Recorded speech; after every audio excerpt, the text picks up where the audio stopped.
നല്ല കുരുമുളകിൻ്റെ ഫ്ലേവർ എടുത്ത് നിൽക്കുന്ന കുരുമുളക് ഇട്ട ഇറച്ചിക്കറിയുടെ റെസിപ്പിയാണ് ഇന്നത്തെ വീഡിയോയിൽ ഞാൻ ഷെയർ ചെയ്യുന്നത്. ഞാൻ Mahima Simon. Welcome to Mahima's cooking class.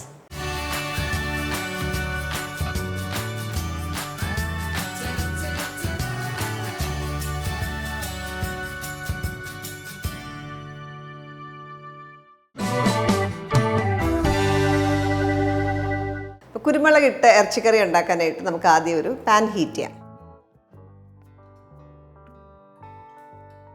ഇപ്പോൾ പ്രഷർ കുക്കറിലാണ് നിങ്ങൾ ഇറച്ചി കുക്ക് ചെയ്യുന്നതെങ്കിൽ പ്രഷർ കുക്കറിൽ തന്നെ ഈ ഫുൾ പ്രോസസ്സ് ചെയ്യാം. ഇതിലേക്ക് ഒരു 1.5 ടേബിൾ സ്പൂൺ കോക്കനട്ട് ഓയിൽ വെളിച്ചെണ്ണ ചൂടാക്കാം. എണ്ണ ചൂടാകുമ്പോൾ നമുക്കിതിനകത്തേക്ക് കുറച്ച് സ്പൈസസ്, ഹോൾ സ്പൈസസ് ഇടാം. ഒരു ഏലക്ക, ഒരു ചെറിയ കഷ്ണം സിനമൺ, 2 ഗ്രാമ്പൂ, ഒരു ടീസ്പൂൺ കുരുമുളക്, അതേപോലെ 2-3 ഉലുവ കൂടി ഇടുന്നുണ്ട്. സ്പൈസസ് ഒന്ന് പൊട്ടി തുടങ്ങുമ്പോൾ നമുക്കിതിലേക്ക് ഒരു 2 വലിയ സവോള സ്ലൈസ് ചെയ്ത് ചേർക്കാം.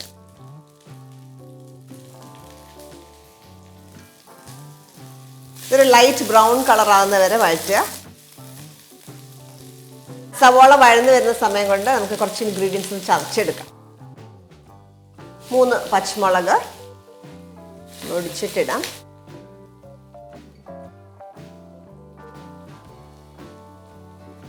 ഒരു ഇഞ്ച് കഷ്ണം ഇഞ്ചി ഞാൻ സ്ലൈസ് ചെയ്ത് വെച്ചേക്കുകയാണ്. ഏകദേശം ഒരു ടേബിൾ സ്പൂണോളം ഉണ്ടാവും. അതേപോലെ ഒരു 12 അല്ലി വെളുത്തുള്ളി ഉണ്ട്. ഒരു 10 അല്ലി ചുവന്നുള്ളി. ഇത്ര ഇൻഗ്രീഡിയൻസ് ചതച്ചെടുക്കുക.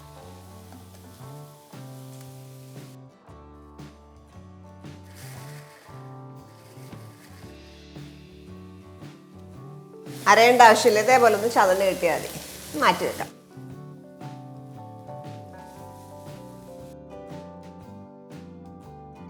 ഇതേപോലെ ലൈറ്റായിട്ടൊന്ന് ബ്രൗൺ ആയി തുടങ്ങുമ്പോൾ നമുക്ക് ചില്ലി ഇത് 3 ക്രഷ് ചെയ്തത് ചേർക്കാം.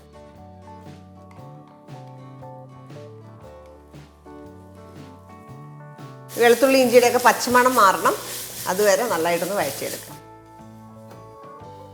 ഇപ്പോൾ വെളുത്തുള്ളിയുടെയൊക്കെ പച്ചമണം മാറി നല്ലൊരു റോസ്റ്റഡ് സ്മെല്ലായി. ഇനി നമുക്കിതിനകത്തേക്ക് മസാലകൾ ചേർക്കാം. മല്ലിപ്പൊടി 2 ടേബിൾ സ്പൂണാണ് മല്ലിപ്പൊടി. മഞ്ഞൾപ്പൊടി 1/4 ടീസ്പൂൺ. ഗരം മസാലപ്പൊടി 1/2 ടീസ്പൂൺ. ജീരകം പൊടിച്ചത് 1/2 ടീസ്പൂൺ.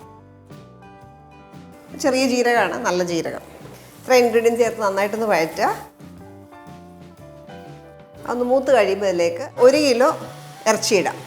ഞാൻ ഉപയോഗിച്ചേക്കുന്നത് പോത്തിറച്ചിയാണ്. 1 കിലോ പോത്തിറച്ചി. ഇച്ചിരി എല്ലോട് കൂടെയുള്ള പീസുകളാണ് യൂസ് ചെയ്തേക്കുന്നത്. അതുകൊണ്ട് തന്നെ കുറച്ച് ഫാറ്റും ഉണ്ട്. ഇറച്ചി ഇട്ട ശേഷം 5 മിനിറ്റ് ഹൈ ഫ്ലെയിമിലൊന്ന് കുക്ക് ചെയ്യണം. 5 മിനിറ്റ് ഹൈ ഫ്ലെയിമിൽ ഇട്ട് കഴിയുമ്പോൾ ഇതിനകത്ത് വെള്ളം ഒന്ന് വറ്റും. ആ ഒരു സ്റ്റേജ് ആകുമ്പോൾ നമ്മൾ വെള്ളം ചേർക്കുക. കുക്ക് ചെയ്യാൻ ആവശ്യത്തിന് വെള്ളം. ഞാനൊരു 1 കപ്പ് വെള്ളം ചേർക്കുകയാണ്. പ്രഷർ കുക്കറിൽ നമ്മൾ കുക്ക് ചെയ്യുന്നെങ്കിൽ അത്രയും വെള്ളം ചേർക്കേണ്ട വരത്തില്ല. നമ്മൾ കുക്ക് ചെയ്യുന്ന മെത്തേഡ് അനുസരിച്ചിട്ട് പാനിലൊക്കെ ആണെങ്കിൽ 1 കപ്പിനേക്കാട്ടിലും കൂടുതൽ വെള്ളം വേണ്ട വരും. അപ്പോൾ അത് കുക്ക് ചെയ്യുന്നതനുസരിച്ച് നമുക്ക് കുറേശ്ശായിട്ട് ചേർത്ത് കൊടുക്കാം. ഇനി ആവശ്യത്തിന് ഉപ്പ് ചേർക്കാം. 1.5 ടീസ്പൂൺ ഉപ്പ് കൂടെ ചേർത്ത് അടച്ച് വെച്ച് കുക്ക് ചെയ്യാം. ഇറച്ചി നന്നായിട്ട് സോഫ്റ്റ് ആകുന്ന വരെ കുക്ക് ചെയ്യുക. അപ്പോൾ 3/4 മണിക്കൂറോളം നമ്മൾ ചെറിയ ഫ്ലെയിമിൽ കുക്ക് ചെയ്യുമായിരുന്നു.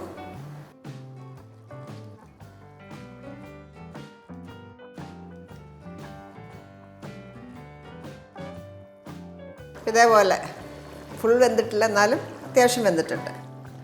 ഒരു 70% വെന്തിട്ടുണ്ട്. സ്റ്റേജിൽ നമുക്ക് പൊട്ടേറ്റോ ചേർക്കാം. ഞാനൊരു 3 മീഡിയം സൈസിലുള്ള പൊട്ടേറ്റോ ആണ് ചേർക്കുക, ഉരുളക്കിഴങ്ങ്. അതിനൊപ്പം കുറച്ച് കറിവേപ്പില, ഒരു മീഡിയം സൈസിലുള്ള ടൊമാറ്റോ.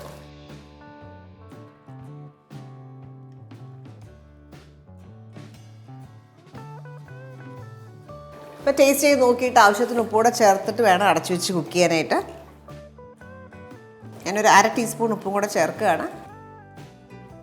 ഇനി വീണ്ടും ഇത് അടച്ച് ലോ ഫ്ലെയിമിൽ പൊട്ടറ്റോയും ഇറച്ചി നന്നായിട്ട് സോഫ്റ്റ് ആകുന്ന വരെ കുക്ക് ചെയ്യുക. വീണ്ടും ഏകദേശം 20 തൊട്ട് 30 മിനിറ്റ് വരെ കുക്ക് ചെയ്തു. ഇടയ്ക്കിടയ്ക്ക് വെള്ളം പറ്റുവാണെങ്കിൽ എപ്പോഴും ചൂടുവെള്ളം ചേർത്ത് കൊടുക്കുക. പൊട്ടറ്റോയൊക്കെ നന്നായിട്ട് കുക്കാണ്. ഇതിലേക്ക് നമുക്ക് ആവശ്യത്തിന് കുരുമുളക് പൊടി ചേർക്കാം. ഞാൻ 1 ടേബിൾ സ്പൂൺ അല്ലെങ്കിൽ 3 ടീസ്പൂൺ കുരുമുളക് പൊടി ചേർത്തിട്ടുണ്ട്. അപ്പോൾ എപ്പോഴും നിങ്ങളുടെ പ്രിഫറൻസ് അനുസരിച്ച് ചേർക്കുക. കുരുമുളകിൻ്റെ ഫ്ലേവർ ഒന്ന് മുമ്പിൽ നിൽക്കുന്ന പരുവത്തിൽ വേണം എടുക്കാൻ. ഇനി ഇതിലേക്ക് കുറച്ച് തേങ്ങാപ്പാൽ.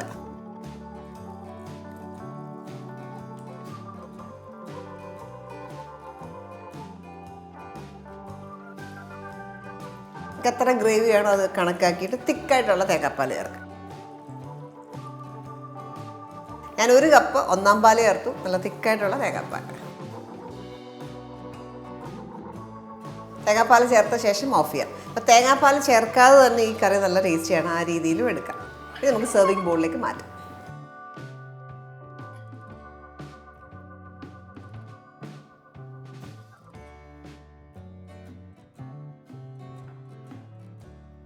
സെർവ് ചെയ്യുമ്പോൾ കുറച്ച് ക്രഷ് പെപ്പറും കൂടെ എൻ്റെ മേലെ ഇട്ടു. നിങ്ങൾക്ക് വേണമെങ്കിൽ കടുക് പൊട്ടിച്ചിട്ട് നമുക്ക് ഈ ഒരു പ്രിപ്പറേഷൻ സെർവ് ചെയ്യാം. കടുക് പൊട്ടിച്ചെടുത്ത് ചുവന്നുള്ളി കറിവേപ്പില മാത്രം വറുത്തിട്ട് ഇതിൻ്റെ കൂടെ ഇട്ടാലും നല്ല കോമ്പിനേഷനാണ്.